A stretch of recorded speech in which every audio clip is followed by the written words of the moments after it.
പ്രിയമുള്ള എൻ്റെ വിദ്യാർത്ഥിനികളെ എല്ലാവരെയും ഞാൻ ഓൾ കേരള ഡിസ്റ്റൻസ് എഡ്യൂക്കേഷൻ എന്ന് പറയുന്ന നമ്മുടെ സ്ഥാപനത്തിൻ്റെയൊക്കെയുള്ള ഓൺലൈൻ വീഡിയോ ക്ലാസ്സിലേക്ക് സ്വാഗതം ചെയ്യുകയാണ്. ഇന്ന് ഞാൻ നിങ്ങൾക്ക് മുമ്പിൽ പ്രസന്റ് ചെയ്യുന്നത് LS+2 ഹ്യൂമാനിറ്റീസിൻ്റെ സോഷ്യോളജിയുടെ കോഡ് നമ്പർ 331 26ാമത്തെ ചാപ്റ്റർ ന്യൂ സിലബസ് അനുസരിച്ചുള്ള ക്ലാസ് ആണ്. ചാപ്റ്ററിന്റെ പേര് Indian society, tribal, rural and urban, അതായത് ഇന്ത്യൻ സമൂഹം, ഗോത്രം, ഗ്രാമം, നഗരം എന്ന് പറയുന്ന ചാപ്റ്ററാണ് നിങ്ങളുടെ മുമ്പിൽ അവതരിപ്പിക്കുന്നത്. എൻ്റെ വീഡിയോ കേൾക്കുന്ന എല്ലാവരും ലൈക്ക് ചെയ്യുക, ഷെയർ ചെയ്യുക, കമൻറ്റ് ചെയ്യുക, സബ്സ്ക്രൈബ് ചെയ്യുക. നമുക്കറിയാം 2024 അവിടുന്ന് അങ്ങോട്ടുള്ള ബാച്ചിലും എക്സാം എഴുതുന്ന വിദ്യാർത്ഥികളുടെ സിലബസിൽ അപ്ഡേഷൻ ഉണ്ട്. മൊത്തം ചാപ്റ്റേഴ്സിന്റെ 60% മാത്രം അവർ പബ്ലിക് എക്സാമിന് പഠിച്ചാൽ മതി. അതിൽപ്പെടുന്ന ഒരു ചാപ്റ്ററാണ് നമ്മളിപ്പോൾ എടുത്തുകൊണ്ടിരിക്കുന്ന 26ാമത്തെ ചാപ്റ്റർ. ബാക്കിയുള്ള 40% അസൈൻമെന്റ് ചാപ്റ്ററാണ്. അത് നമ്മൾ പഠിക്കേണ്ട ആവശ്യമില്ല. നമുക്കറിയാം ക്വസ്റ്റ്യൻസ് ഇംഗ്ലീഷിലാണ് വരുന്നത്. മലയാളത്തിൽ പരീക്ഷ എഴുതുന്നവർക്കും ഇംഗ്ലീഷിൽ പരീക്ഷ എഴുതുന്നവർക്കും ക്വസ്റ്റ്യൻസ് ഇംഗ്ലീഷിലാണ്. അപ്പോൾ അതുകൊണ്ട് തന്നെ ഇംഗ്ലീഷിൽ എക്സാമിന് ക്വസ്റ്റ്യൻസ് വന്നു കഴിഞ്ഞാൽ അതെങ്ങനെ മലയാളത്തിൽ ആൻസർ ചെയ്യാം എന്നുള്ളതിൻ്റെ ഒരു പ്രാക്ടീസും കൂടിയാണ്. നമ്മൾ ക്വസ്റ്റ്യൻസ് ബോർഡിൽ എഴുതി അതിൻ്റെ അർത്ഥം മലയാളത്തിൽ പറഞ്ഞ് ആൻസർ മലയാളത്തിൽ പറയുന്നത്. ഇത് നമ്മൾ ഗൈഡ് വെച്ചിട്ടുള്ള ക്ലാസ് ആണ്. ഗൈഡ് നിങ്ങൾക്ക് ആവശ്യമുള്ളവർ കോൺടാക്ട് ചെയ്യാം. മലയാളത്തിലുള്ള എല്ലാ വിഷയങ്ങളുടെയും ഗൈഡുകൾ അവൈലബിൾ ആണ്. ഇന്ന് നമ്മൾ 2 മാർക്കിൻ്റെയും 3 മാർക്കിൻ്റെയും 4 മാർക്ക് 5 മാർക്ക് ഇതുപോലുള്ള ക്വസ്റ്റ്യൻസ് ആണ് അവതരിപ്പിക്കുന്നത്. 1 മാർക്കിൻ്റെ ക്വസ്റ്റ്യൻസ് സാധാരണ നമ്മുടെ ക്വസ്റ്റ്യൻ പേപ്പറിൻ്റെ ഫസ്റ്റ് പാർട്ടിൽ 1 വേർഡ് ക്വസ്റ്റ്യൻസ് ഉണ്ട്. അത് നമ്മൾ സെപ്പറേറ്റ് ഒരു വീഡിയോയിൽ അവതരിപ്പിക്കും. അത് നമ്മുടെ ടെക്സ്റ്റ് ബുക്ക് ബേസ്ഡ് ആണ്. നമ്മൾ 1 വേർഡ് ക്വസ്റ്റ്യൻസ് ആൻസറുകൾ പ്രസന്റ് ചെയ്യുന്നത്. അപ്പോൾ ഇന്ന് നമ്മുടെ ക്വസ്റ്റ്യൻസ് ഒരു 6 ക്വസ്റ്റ്യൻസ് ആണ് ബോർഡ് ചെയ്യുന്നത്. What is tribe, explain characters. എന്താണ് ഗോത്രം, അതിന്റെ പ്രത്യേകതകൾ എന്തെല്ലാം? ഗോത്രം എന്ന് പറയുന്നത് പൊതുവായ മേഖലയിൽ അധിവസിക്കുന്നതും പൊതുവായ ഒരു ഭാഷ സംസാരിക്കുന്നതും അതേപോലെ വിവാഹം, തൊഴിൽ മേഖല അല്ലെങ്കിൽ തൊഴിൽ എന്നിവയിൽ പൊതുവായ ഒരു കീഴ്വഴക്കങ്ങൾ പരമ്പരാഗതമായി തുടർന്ന് ജീവിക്കുന്ന ഒരു വിഭാഗമാണ് എന്ന് പറയുന്നത് ഈ ഗോത്രം എന്ന് പറയുന്നത്. അല്ലെങ്കിൽ പൊതുവായ ഒരു മേഖലയിൽ അധിവസിക്കുകയും പൊതുവായ ഒരു ഭാഷ സംസാരിക്കുകയും പൊതുവായ ഒരു സംസ്കാരം പുറത്തു ചെയ്യുന്ന ഒരു തദ്ദേശീയമായ ഒരു കൂട്ടമാണ് എന്ന് പറയുന്നത് ഗോത്രം എന്ന് പറയുന്നത്. അതിന്റെ പ്രത്യേകത എന്ന് പറഞ്ഞാൽ ഐക്യരൂപമുള്ള ഒരു വംശീയ വിഭാഗമാണ്. ഫസ്റ്റ് ക്യാരക്ടറാണ് ഗോത്രത്തിന്റെ ഐക്യരൂപമുള്ള ഒരു വംശീയ വിഭാഗം.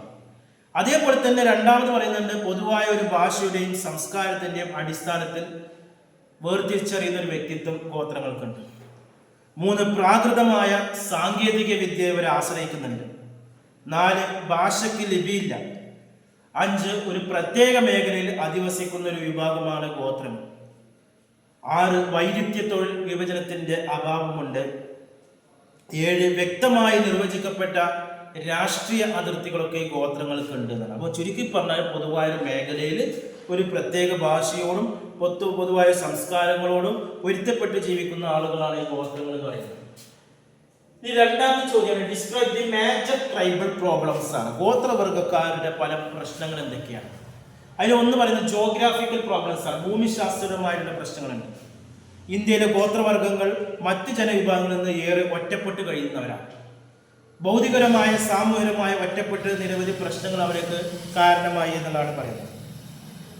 ഈ ഗോത്ര വിഭാഗങ്ങൾ ഏതെങ്കിലും ഒരു കുന്നുമുകളിലോ അല്ലെങ്കിൽ മലയോര മേഖലകളിലോ അല്ലെങ്കിൽ ഒറ്റപ്പെട്ട് മറ്റുള്ളവരുമായി അത്ര ഫ്രീഡം ഇല്ലാതെ ജീവിക്കുന്ന ആളുകളായ ആണ്.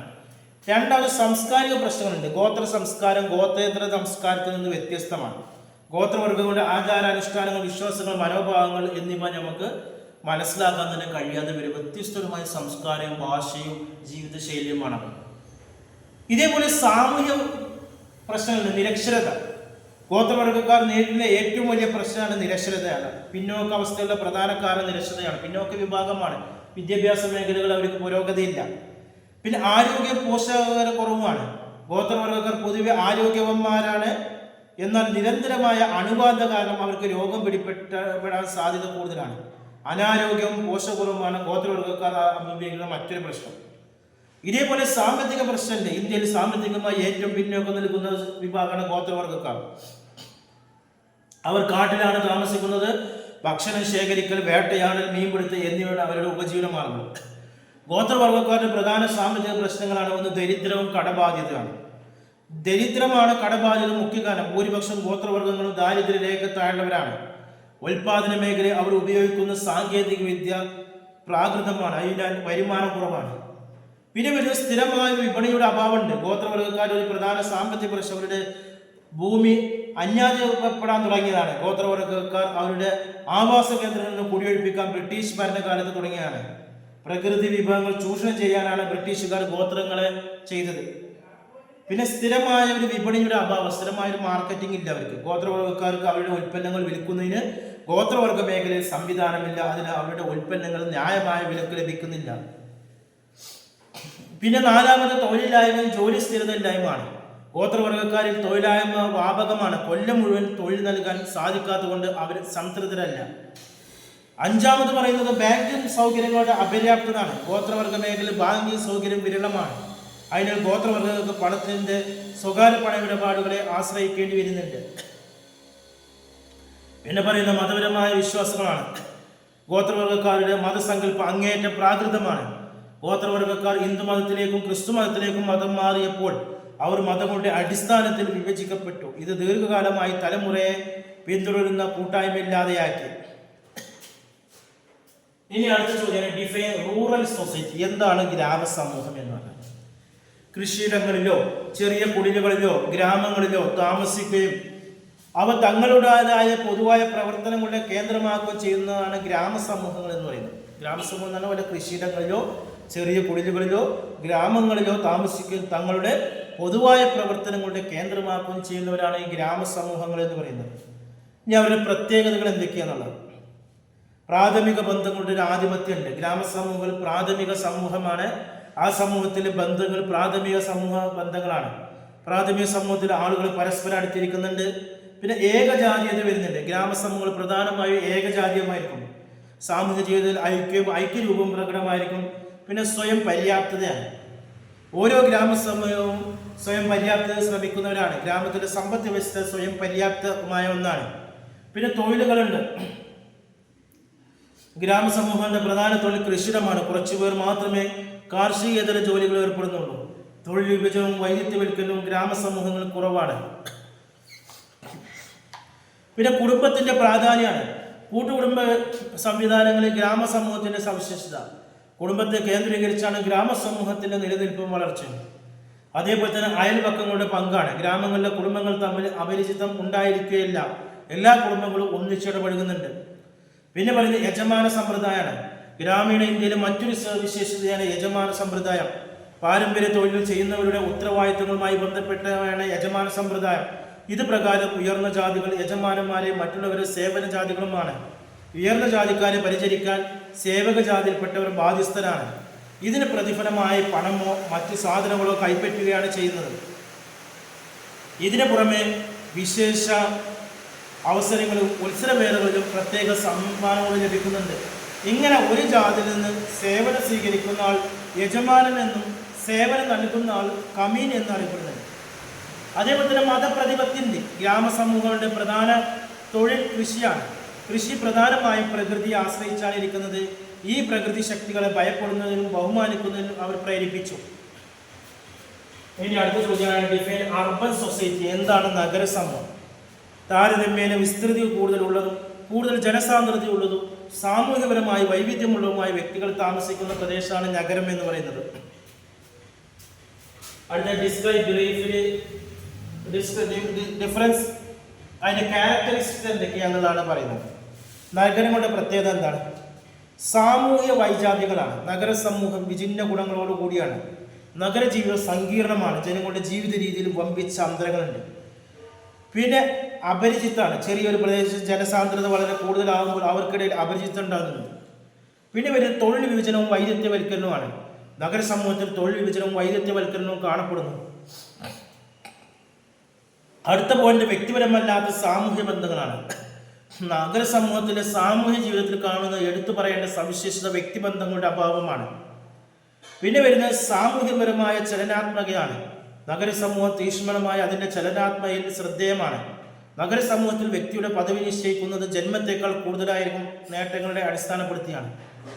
പിന്നെ സ്ഥലപരമായ വേർതിരിപ്പുണ്ട്. നഗരസമൂഹത്തിൽ ജനസാന്ദ്രത കൂടുതലാണ്.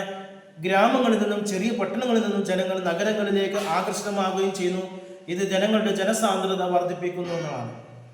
അതേപോലെ തന്നെ സന്നദ്ധ സംഘടനകളുടെ ആധിക്യത്തിൻ്റെ നഗരസമൂഹങ്ങളുടെ മറ്റൊരു പ്രധാന സവിശേഷത സന്നദ്ധ സംഘടനകളുടെ ആധിപത്യമാണ്. ഇനി അടുത്ത ചോദ്യമാണ് difference between rural society and urban society ആണ്. ഗ്രാമസമൂഹവും നഗരസമൂഹവും തമ്മിലുള്ള വ്യത്യാസമാണ്. ഗ്രാമം എന്ന് പറയുമ്പോൾ ജനസാന്ദ്രത കുറവാണ്, നഗരമാകുമ്പോൾ ജനസാന്ദ്രത കൂടുതലാണ്. ഗ്രാമമാകുമ്പോൾ പ്രകൃതിയുമായി ബന്ധമുണ്ട്, നഗരമാകുമ്പോൾ പ്രകൃതിയുമായി ബന്ധമില്ല നേരിട്ട്. ഗ്രാമത്തിലെ മുഖ്യ തൊഴിൽ കൃഷിയാണ്, നഗരമാകുമ്പോൾ കാർഷികേതര ജോലികൾക്കാണ് പ്രാധാന്യം. ഗ്രാമമാകുമ്പോൾ അയൽപക്കങ്ങൾക്ക് ഏറെ പ്രാധാന്യം നൽകുന്നു, നഗരമാകുമ്പോൾ അയൽപക്കങ്ങൾക്ക് പ്രാധാന്യക്കുറവുണ്ട്.